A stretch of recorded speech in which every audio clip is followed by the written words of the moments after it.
కళ్యాణ్ గారు అసెంబ్లీలో మాట్లాడిన ఇష్యూపై అంబటి రాంబాబు గారు కానీ పేర్ని నాని గారు కానీ బయటికి వచ్చి ఆయన అడిగిన దానికి సమాధానం చెప్పకుండా తిక్కగా సమాధానం చెప్తున్నారు. దాని గురించి మీరు ఏమంటారు? పవన్ కళ్యాణ్ గారు చాలా మంచి పనులు చేస్తారు. కొందరు ఎదవలు ఎవడ్రా పవన్ కళ్యాణ్, వాడు అన్న పేరు చెప్పుకొని వచ్చిండు, తమ్ముడు పేరు చెప్పుకొని వచ్చిండు, రాజకీయాల్లోకి వచ్చిండు, వాడెవడు వాడితో ఏం కాదు, ఇప్పుడు రాబోయే రోజుల్లో జగన్ గారే గెలుస్తారు. అసలు చెత్త మాటలు బంద్ చేయండి. ఫస్ట్ అభివృద్ధి పని చేస్తున్నాడు కదా, చేయనివ్వండి. అభివృద్ధి పని అయిపోయినాక రాబోయే రోజుల్లో ఎలక్షన్లో పోటీ పడండి. ఇప్పటి నుంచి కుల రాజకీయాలు, మత రాజకీయాలు ఇప్పుడు ప్రజలకు మంచి చేద్దామని వచ్చిందా, మంచి వచ్చారా, లేకుంటే ప్రజలను నాశనం చేద్దామని వచ్చారా? ఇప్పుడు అంబటి రాంబాబు 11 సీట్లు రాని 11,000 సీట్లు రాని మీకు ఎందుకండి? అభివృద్ధి చేయండి. ఇప్పుడు ఆయనకి ఏమన్నా చేయకపోతే ప్రశ్నించండి. ప్రతి ఒక్క దానికి అంటే మనుషుల మైండ్ని డైవర్ట్ చేద్దామని చూస్తున్నారు మీరు అందరూ. అభివృద్ధి చేసే పనులను చేయనీయకుండా చేస్తున్నారు. అదొకటే ఉంది.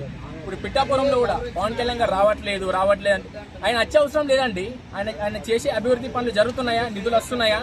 ఇప్పుడు ఆయన నియోజకవర్గం కాబట్టి అభివృద్ధి చెందుతుంది కంపల్సరీ. ప్రతి ఒక్కటి బురద జల్లేవాడే. ఎదవలకు ఒకటి చెప్తున్నా, ఎలక్షన్లు వచ్చే వరకు అంటే ఆగండి. ఇప్పుడు ఏంటంటే ఏమన్నా అభివృద్ధి చెందకుండా ప్రశ్నించండి. కులాల గురించి, మతాల గురించి చేయకండి. ఇప్పుడు చెత్త పనులు వాడకండి. అంటే కాపు నాయకులని అంబటి రాంబాబు గారు ఏకం చేసి పవన్ కళ్యాణ్ గారి మీదకి తీసుకొస్తున్నారు అన్న టాక్ నడుస్తుంది. మరి దాని గురించి ఇప్పుడు కాపు నాయకులు వేస్తేనే పవన్ కళ్యాణ్ గారు గెలిచారా? అంటే మిగతా వాళ్ళు వేస్తే గెలవలేదా? అంటే కాపు వాళ్ళు ఒకటి కానీ మరి ఇప్పుడు పవన్ కళ్యాణ్ గారు అందరి మనిషి అండి. మీరు ఓన్లీ కాపుకా, రెడ్డికా, విలమకా కాదు కదా.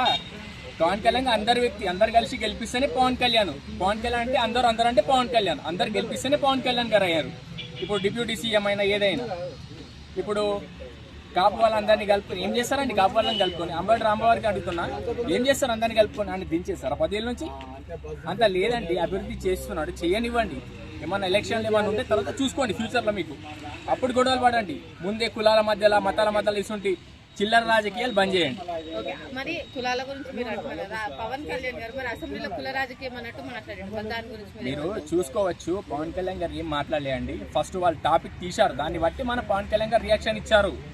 పవన్ కళ్యాణ్ ఎప్పుడైనా కులాలకు మతాలకు అతీతంగా ఉంటారు. అందరు మన వాళ్ళే, అందరినీ కలుపుకోవుతారు పవన్ కళ్యాణ్ గారు.